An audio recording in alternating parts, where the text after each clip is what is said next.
their new adventure at Virginia Tech.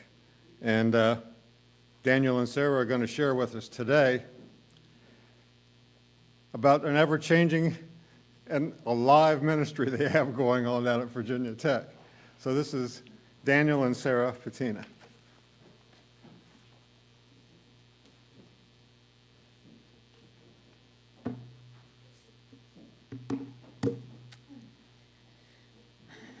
All right. Good morning, everybody. Thanks for having us again. For those of you who don't know, so like you said, I'm Sarah Patino, the daughter of John and Ann Gooch, the niece of Steve and Lissa, and Sherlyn David. And Beaver Dam was my church home my whole life until I moved to Blacksburg when we got married in 2009. And we're so grateful to Beaver Dam for supporting us in our ministry over the past 10 years. Just working with students at Virginia Tech. We're here today to give another update on our lives. And it was almost exactly a year ago that we were here sharing with you guys. And it was a pretty crazy time. We just began working with InterVarsity Christian Fellowship, a large student ministry, and excited to step out into something new, but unsure of what the future would hold. While we were looking forward to transitioning in ministry, it was a pretty crazy time. And for those of you who haven't read, we actually are not with InterVarsity this year. We're back with our church and are working independently at Virginia Tech. Long story short, circumstances changed over the year, and InterVarsity only offered us positions at Radford University, which is a university down the road from Virginia Tech. And we both really felt like we're still called to be at Virginia Tech, just that kind of in some ways our mission there just isn't done. So it was really clear to us to stay. And so here we are again, transitioning, looking into the future of a little bit of unknown, but also excited about what the Lord's going to do.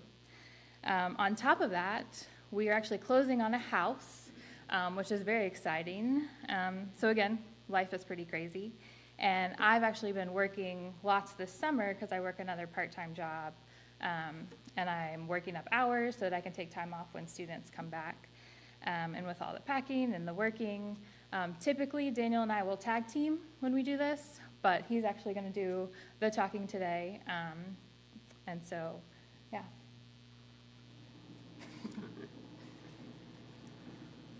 All right, good morning, Beaver Dam. Man, that's amazing. You respond. We're used to talking with college students who they just don't want to say anything back. So thank you for that. Thanks again for having us this morning. Like Sarah said, it's been a crazy time in our lives. So just with everything going on, I'm going to be doing all the sharing this morning. But before I get into sharing about what we're doing next and what's our plan and where are we going and what are we doing, I want to share about last year some and talk about what you contributed to and how you supported us and some of the changes we saw in our students in last year. And if I had all day, I could probably fill the entire day talking about last year. So it was really hard for us to kind of narrow down, like, what do we want to share about? And so we kind of picked a thread of thought. It's going to be a storytelling, kind of going on a journey that I want to take you with us. Because we feel it's really relevant to where we're going. So looking back at this past year is helping us figure out where we're going to go next. And so we want to share a little bit about that with you. And so starting off last year, looking at August, almost a year ago now, it was really rough. It was very overwhelming, very tiring, just go, 100% all the time. But the whole year was good. And it started off rough because when we came to InterVarsity, we were in a huge financial deficit, so we had to do a lot of support raising. So we were averaging 6 to 10 hour-long support raising meetings a week on top of all of our campus responsibilities, in addition to trying to get to know 30 brand new students all very quickly, trying to have individual meetings with them. And on top of that, we were having to learn, like, how does InterVarsity do things? How do the students do things? So the first month of school was pretty chaotic. Our heads were spinning. It was just kind of information overload. And then on top of that, we also were quarantined for a week and a half, the second week of school with COVID. So we got sick in the middle of that. And so in that kind of crazy time, we couldn't recognize it coming, but during that time, us and our supervisor really realized the ministry, University of Virginia Tech, was a little more unhealthy than we thought it was. Oh, I forgot to mention, we're just going to have pictures going on in the background this whole time, so you can kind of see what we're doing. So I'm not going along with the slides. Those are just pictures for you. And so we realized that the students in the state of things weren't as healthy as we were led to believe. And by the time we recognized it, it was a little bit too late. We had 4 student leaders leave InterVarsity within the first 4 weeks, and all of the executive student leadership team were on the verge of burnout. They were just all ready to quit. And up to this point, our supervisor was the advisor for the student leaders because we were still just interns and still getting used to things. And when our supervisor fully realized, like, oh, things aren't in a great position, she's like, well, I've gotten to know you. I trust you. All right, here you go. Take care of that for us. And so that's how we started the school year, in a state of just kind of chaos and students leaving and not sure what they were doing. So we didn't know what was happening. So we just started meeting with every student leader, having individual conversations, asking them questions, walking them through things. And in those conversations, we started to see a trend. We recognized that all but 2 of the student leaders were seniors, and they all had almost the exact same story. During their freshman year, they came to college, they went to an InterVarsity event, they made a friend, and then they stayed. So in their mind, they were just like, if we just replicate a program or event and make it fun, more people will show up. They kind of had the if you build it, they will come mentality. And they quickly learned that wasn't the case. These seniors had just come out of a pandemic in which their second and third years were not normal by any means. For 2 years, they were encouraged to stay in small pods to avoid the spread of COVID. And for 2 years, they never actually had real practice in doing outreach and meeting new people and trying to bring people into a community through relationships. And so after a month at the beginning of school of trying their hardest to put on these events and programs, they all felt really defeated when only one single person joined InterVarsity. And so we decided to give our student leaders a break. For 2 of their next events and through the fall retreat, Sarah and I kind of took care of everything and planned it all and did it all for them just to give them a break. And then through that time, we had more conversations with them. We asked them questions that made them think and reflect on their goals, their motives, their plans, and their methods. And it's not as few words. We basically asked them, why are you doing what you're doing? You know, what's the purpose to all of this? And in those questions and those conversations, we learned, again, there's still kind of a trend. Almost all these students grew up in white evangelical Christian culture. And they had a lot of experience in church. And from popular Christian media, they kind of inherited this idea that, you know, big flashy events are the way to reach people. And so that going into college and not having much experience, that's what they were trying to do. They're like, hey, let's just do more events. Let's just do more programs, and people will come. They kind of idolized this idea of having fun events, and they thought that that was the only way to meet new people. And it kind of created this self-imposed pressure on themselves to put on great events and to perform in a way. And so I'll kind of lay out just a little bit of what that scenario kind of looked like in practicality for them. So as we know, college students may be a surprise, but they like to procrastinate. They're also a little bit disorganized, and our students were no exception to this. Many of the events that they put on, they were all planned very last minute. They were put together last minute. Everybody's rushing and running around, and it was exhausting. And due to lack of planning and prepping, even when they did an event, in the middle of it, they'd have to fix things or do things, and so their attention was divided. They couldn't actually pay attention to the people who came because they were too worried about just making it happen. On top of this, they actually had no clear communication on, well, what do we do afterwards? I got contact information for 10 different people. What do we do with that? And they did, instead of equally splitting up the contacts with every single member, really only the student leaders took the contacts. And so one person, well, most students had 10 to 15 people they were trying to keep up with. And if you know college students, they don't like to answer the phone. They don't call each other, so they just text.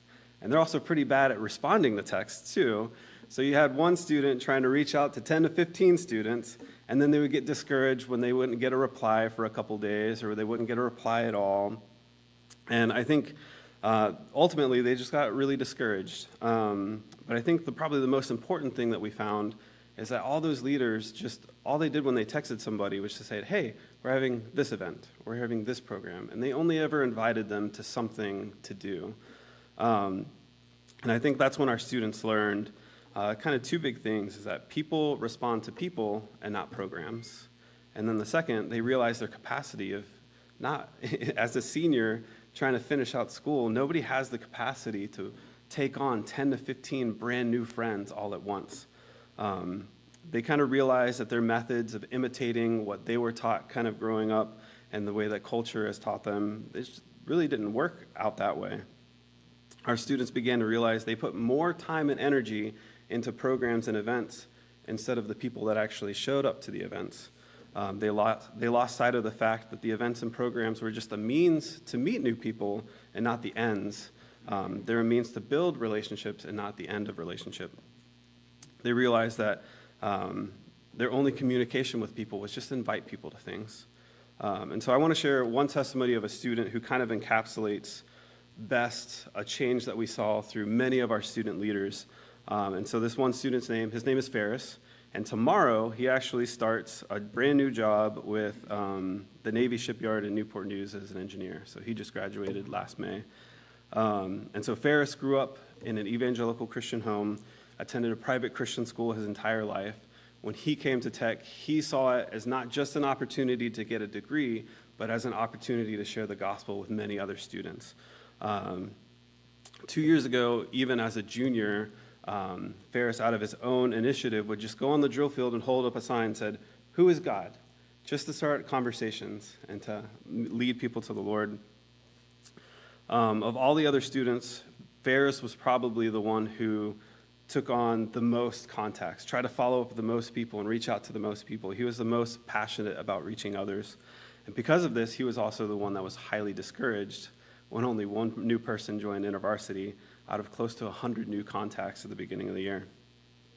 And so many discussions with Ferris and a lot of his own self-reflection, he started to realize that in his best attempts to love people and inviting people to InterVarsity events and share the gospel, he realized it wasn't coming across as love.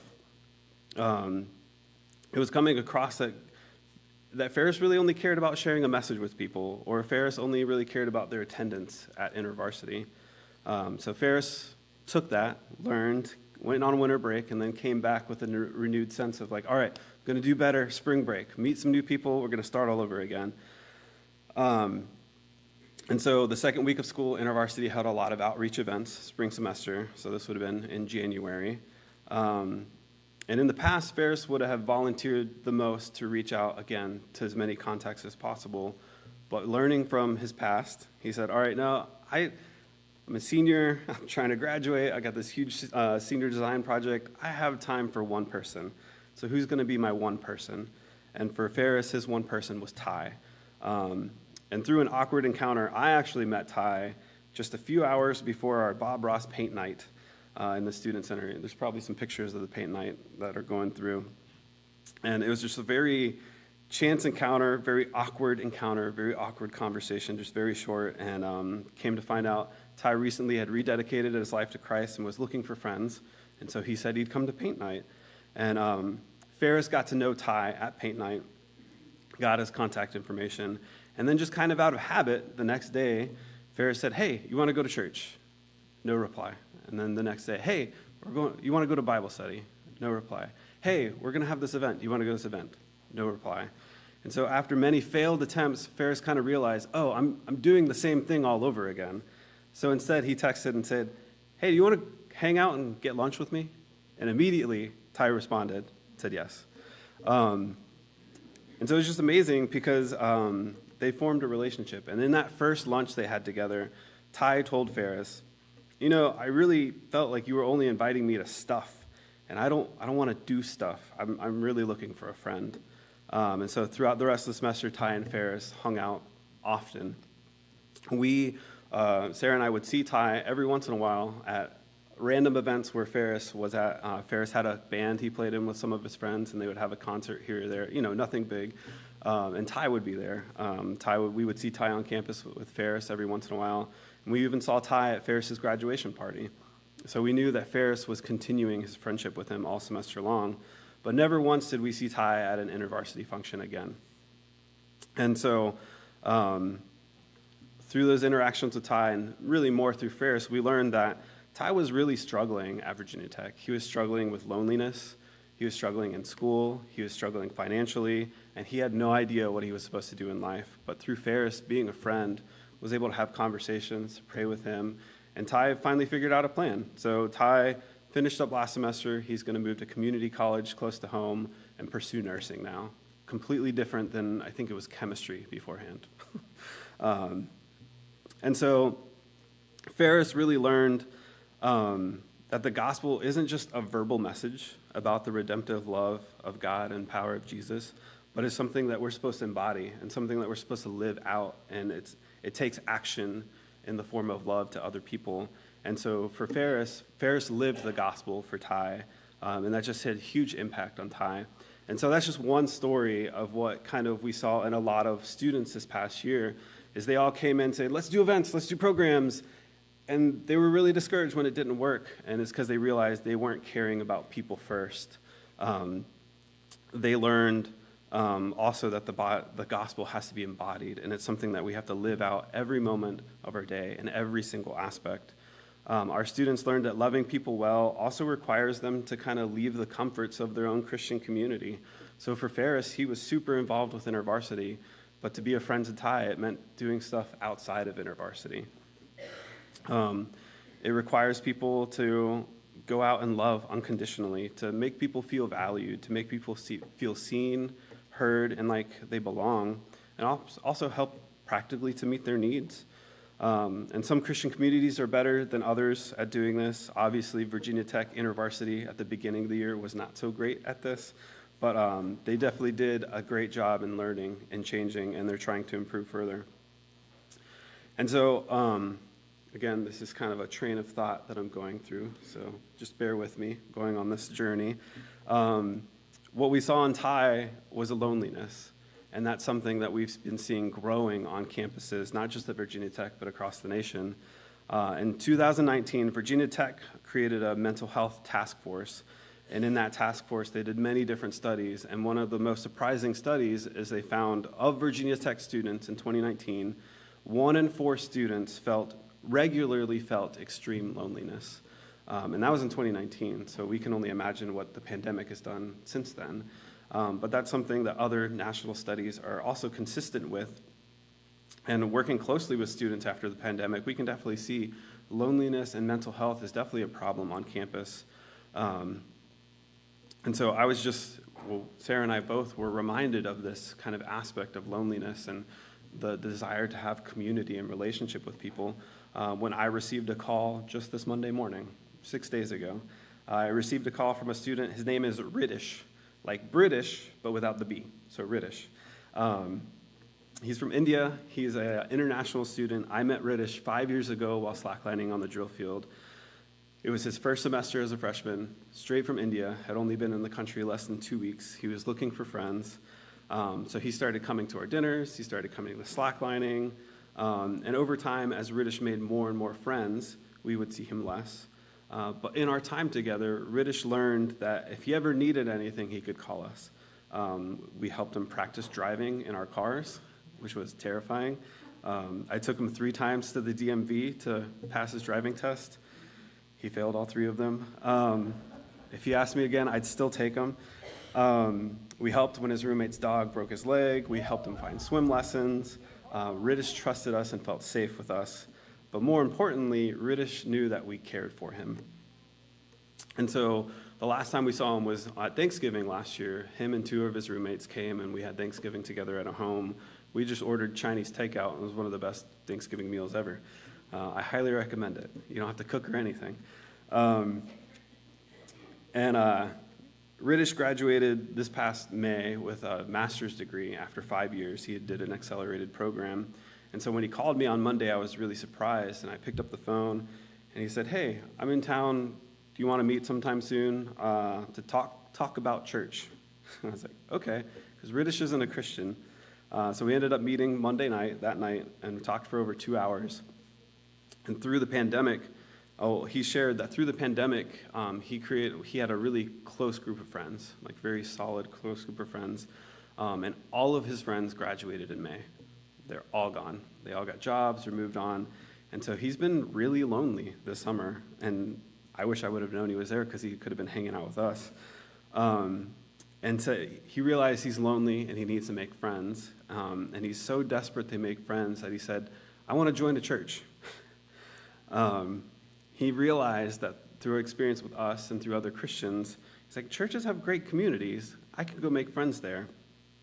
And he told me, I'm not a Christian, and I'm not opposed to learning about Jesus and the Bible, but I want to join a church to find friends. And I think our students kind of realized the same thing last year. Like, we can put on flashy events, we can put on programs, we can do things, but I think ultimately people are just looking for friendship. They're looking for genuine connection, human-to-human interaction, and just feeling like they have a place where they're loved and feeling like they belong. And so I wanted to just kind of highlight this, like, loneliness and this event-based thing and just this transition in our students, because I think it's something that Sarah and I learned a long time ago, but it didn't happen pretty quickly. You know, it was a process, and I think in that process, there was a lot of self-reflection. And I think that's what we're doing now moving forward. And so many years ago, Sarah and I realized that just like our students, we were putting so much time and energy into programs in campus ministry, and we weren't putting that same time and energy into people directly. We could have just moved that and redirect the energy to people. And just like our students, we got caught up in this idea of kind of going big, and then we realized that you can still go big by going small. We didn't have to have those good events or anything to share the gospel. We could do it in different ways, and it just took kind of some self-reflection and reimagining of some things. And so instead of focusing on the big, we just started focusing on the few people in our circles. And so for Ferris, that meant just focusing on one person. That meant focusing on Ty. And so I don't want to give the wrong impression that we are anti-program or anti-event. Not by any means. We are the direct product of great programs and great events through the BCM as we were college students, and we've seen the effect of good programming and events over the past 10 years in campus ministry. I think the thing is just, I think sometimes we can just get really caught up in what we've always been doing and thinking there's only one way to do things. And so I just wanted to kind of do a thought experiment with you of just this idea of what would it look like to go big by going small. And this is something that we shared with our students, and they really took to heart last year. So I'm going to guess maybe we have, I can't do numbers, 50 people here. Let's just say that's an easy number to work with. All right, we have 50 people here. You know, what would it look like for each of you to kind of find that one tie in your life? You know, that one person that you kind of interact with, you spend time with, you love on, you build a relationship with. You know, that could be a cashier at, what's the grocery store around here? Kroger? Walmart? Oh, Walmart, yeah. It could be a cashier at Walmart. You always see the same person every time. It could be a neighbor that you see on the street during your morning walk on the same routine every day. It could be your mechanic. It could be a coworker. You know, who's somebody that you kind of see? Who's that one person that you can say, you know, I don't have time to go out and make a whole bunch of new friends, but I think I have time for this one person. So think of that one person. I want you to think through this. You know, who's that one person in their life you can find? And what if you just took a year just to really love them and become a friend? Maybe they're lonely. Maybe they need somebody to talk to. Maybe they just want to find friends. What would that look like if after a year you built their trust and they said, you know what, I really want to meet more of your friends? What would it look like to invite them here to Beaver Dam, to an event, to a program, to church on Sunday morning? And let's just say only half of those people came. Well, then Beaver Dam would grow by 50%. You know, you go from 50 to 75, and all it took is a year. And what if that just kept multiplying? Those 25 new people found their one. You know, you could go big very quickly by just going small. And so that's what we were sharing with our students, and that's what they really, you know, took to. But it took that self-reflecting, you know, what are our goals? What are our motivations? What are our plans? What are our methods? Essentially asking yourself, why am I doing what I'm doing?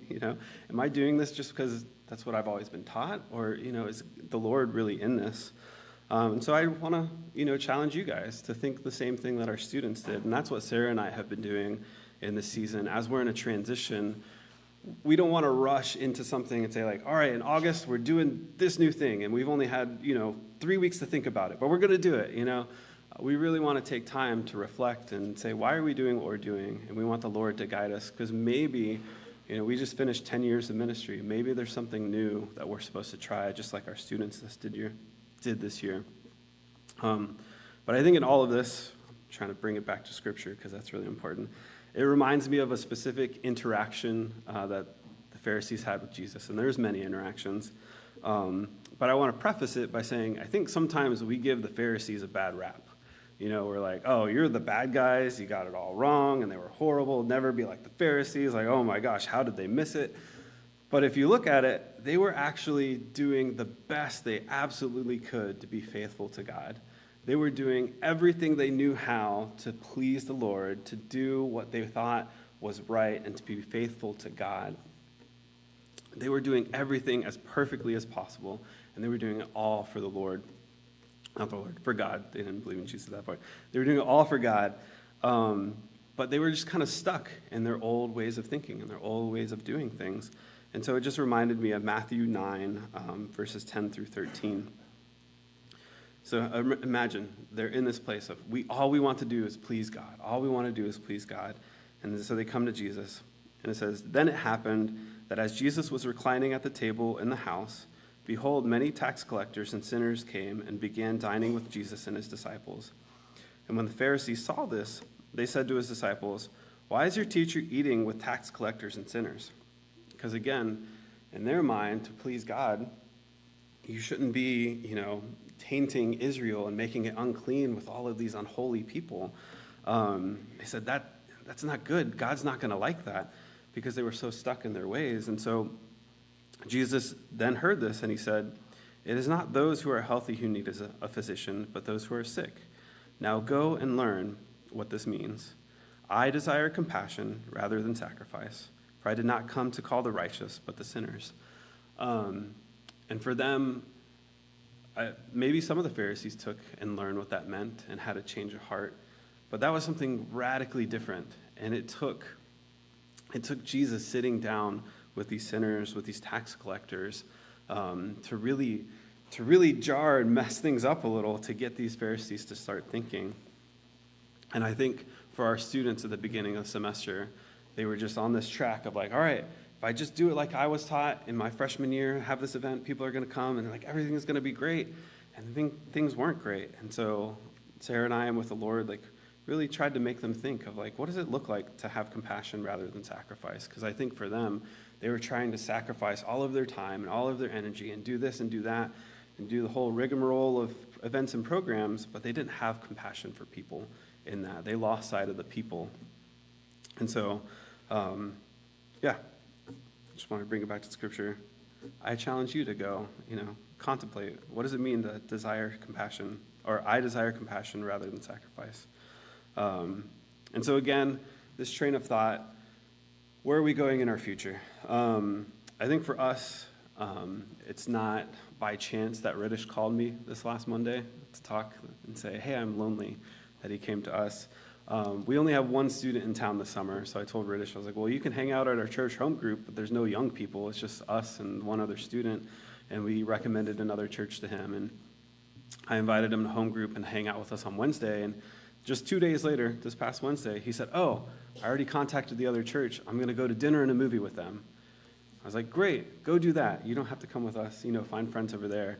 And the next day, he texted me back, hey, I made friends. I'm going to keep going with these guys. And so just this idea of loneliness and finding friends. Riddish is looking for somebody. There's so many people out there looking for people. And it doesn't have to be that hard to go and reach them. And so I think that's something that Sarah and I have been reflecting on moving forward. What are we supposed to do? How are we supposed to do this? Is there something new that God is calling us towards? And I think for now, we're still okay being in a state of transition. but we have kind of 4 main focuses for where are Daniel and Sarah and Elias and this ministry at Virginia Tech going. 4 main focuses for now. And through prayer and also with the guidance of the elders of our church, they really helped us along in this process. The number one thing we want to do is rest. So we've been doing campus ministry for 10 years. And it's exhausting, but it's really good. We love it. We know that there's absolutely nothing else we'd love to do in this world, but we're kind of tired. So we realized that this year we need to focus on rest. One thing we learned with our time in InterVarsity is the importance of Sabbath and resting in the Lord. And we realized we haven't been doing a great job at that, so we want to focus on that this year. The second focus for us is personal health. When life gets crazy and busy, we tend to stop exercising, we tend to binge eat and not have good diets and stuff. Sarah and I are no different. It's been a really crazy year, so I stopped exercising, wasn't doing great with my food, but I also have some pretty bad allergy issues that affect my eating, and that's been a whole thing to try and navigate through, and I made 0 progress on that last year. So this is the year. I'm like, all right, we're going to rest, we're going to focus on our health, and we're going to get healthier, because in order for us to better minister to students, we need to be in a healthier place. Our third focus is really seeking the Lord and kind of, again, going back to the self-reflection of what are we supposed to do next? You know, we didn't feel like we were supposed to rush into a new season of doing something brand new starting this August. So this August, we have 5 students that are interested, and we realize that we just need to take time and hear from the Lord of what's our next long-term goal. And that leads into our last focus, which is just maintaining and stewarding well what we have so far. We're going to focus this year again on just going small to go big, hopefully. So we have 5 students that are interested in doing whatever we do. They've already said, hey, whatever you're doing, we're going to be there. We love these students. They're great. And they're going to be a part of our group. And we're just going to maintain and steward that and build relationship and community with them well. And we really want to find a place and help them focus alongside of us what it looks like to be a community full of meaningful relationships, to create a safe space in which anyone from any walk of life can just come in and feel like they belong. And so that's where we're at. We're going to focus on resting. We're going to focus on our health. We're going to focus on trying to hear from the Lord and come up with a long-term, what does the next 10 years look like? We might start with the next year and then move on. And then this year we're just going to maintain. We're going to have 5 students, and we're just going to really focus in on them. And if it grows, it grows. Great, that's amazing. But we're not going to try and actively plant a brand new campus ministry right off the bat. We're not going to actively try and turn it into something big. We're just going to use this as kind of a quasi-sabbatical kind of year and just take time to hear from the Lord and rest. And so, yeah, that's all I had to share this morning. Just kind of thank you for going on this journey, hearing, how our students changed, how that made us self-reflect as well. We hope that you can reflect on how you're doing things as well. And please be praying for us this year as we take a year to kind of figure out what's next and we rest. So, thank you. Oh, I did forget. We did bring some of these. They were in some of the bulletins, but if you didn't get one, we'll be handing them out afterwards. It's just a way that you can sign up for our newsletters. We do send out a monthly newsletter so you can keep up with what we're doing, so you can stay in the know. And also at the bottom, we asked at the end of the year, we had 12 students at InterVarsity graduate. I had an additional 10 from VT1, which is an organization I advise, graduate. Then we had an additional 6 students from Slacklining graduate. And we asked all of them, could you just take a moment and maybe share a testimony, how we impacted your life? And so all of those are collected on our website, and so you can go read testimonies from the students there. But yeah, thank you.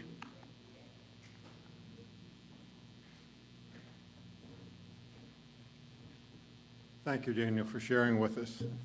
And we just wish you the best in your new outreach. Chip, whenever y'all are ready, we'll get our closing song done and get going.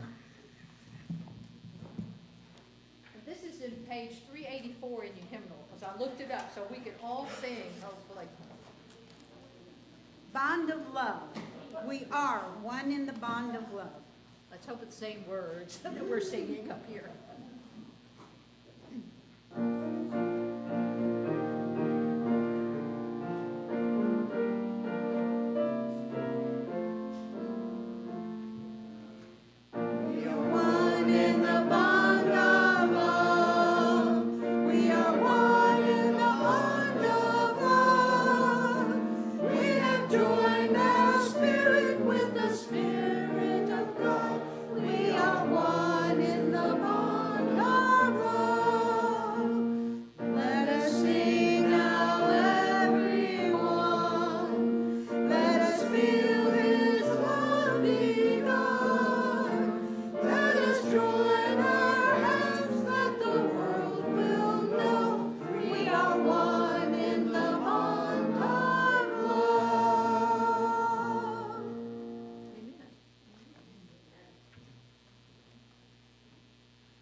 before we close out, I've got need to do the announcements, and for some reason today, I'm terribly nervous about doing all this. I don't know why that affected me that way.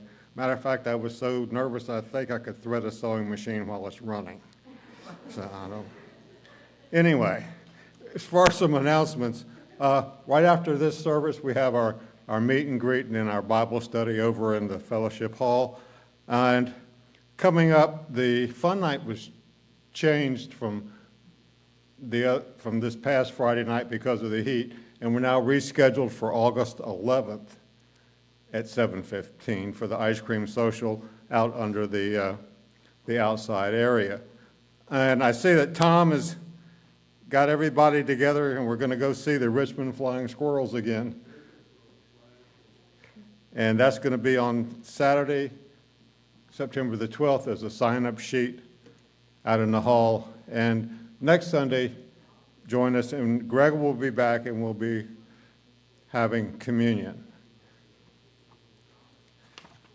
And on that note, I'll read our benediction. Yes? It's August 12th, not September 12th. Oh, yeah, September 12th is my birthday. It's August 12th, that's right, okay. Thanks. It says, "May the God of hope fill you with all joy and peace in believing, so that by the power of the Holy Spirit you may abound in hope." Thank you all very much, and have a blessed week.